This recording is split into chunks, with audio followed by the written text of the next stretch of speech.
Pride Legacy Volume 3 features 5 events from Pride's legendary early years. Pride's 12 through 16 features Vanderlei Silva, the Iceman Chuck Liddell, Quentin Rampage Jackson, and many more in this must-have DVD box set. .com with Cesar Gracie in his locker room after his fight with Frank Shamrock. First of all, how you feeling? I feel good, except for losing real quick.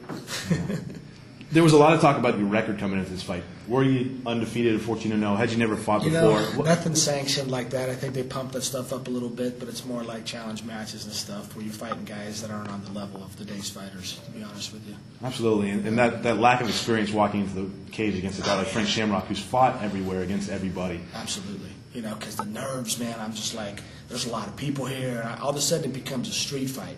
And that's not really the game plan going in, but when it's just kind of, it's crazy. This is the biggest event ever in North America. So you get in there and it's like, okay, I'm just swinging with this guy. One of us is going to get hit, one's going down. Unfortunately, it was me this time. You never went in for a shot. Like you said, everything kind of just goes out the window as you step in there, huh? Yeah. Well, when it's your first fight like that, really, it kind of does, to be honest with you. Once you become a seasoned fighter, like, the guys on my team, Jake, Nick, Gilbert, and those guys, a lot better fighters than I am.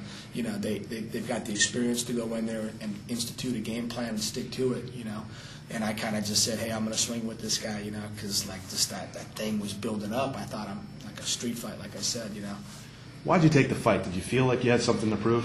No, I don't feel like I have anything to prove, to be honest with you. It's just that this late in my age, I'm 40 years old, I'm not really looking to start an MMA career. And this whole thing has been building up with Frank for some time now, and I just want to, thank the promoters and him for fighting me and everything. I'm happy about that and so forth. So. What was the genesis of that feud? I mean, you had mentioned in an interview that it really didn't have much to do with the Gracie Shamrock feud. No, it had nothing to do with Gracie Shamrock. It's like more of a, a couple of years ago when I was a little younger, a little bit more just uptight about stuff, and I think Frank maybe too when he was a little younger. It's just kind of, we have like schools that kind of rival each other, and that's what's going to happen. That's just life. I'm sure as you walk away from here in the weeks that follow the fight, you're going to reflect and look back on it. But now sitting in the locker room, is there anything that stands out that you learned from your experience tonight?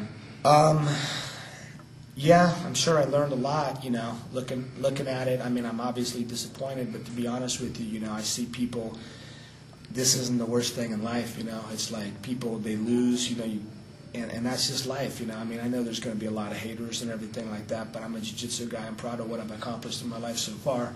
The people that fight in Iraq getting killed and everything, I mean, I have my hats off to those guys, the guys that are out there getting shot at and everything, and fighting for our country and everything. It's like, those are the heroes, not us, to be honest with you. Not MMA fighters, big deal. We're getting paid good for that and everything. But the guys that are out there and sacrificing their lives, losing limbs, I got a black eye, big deal. You know what I mean?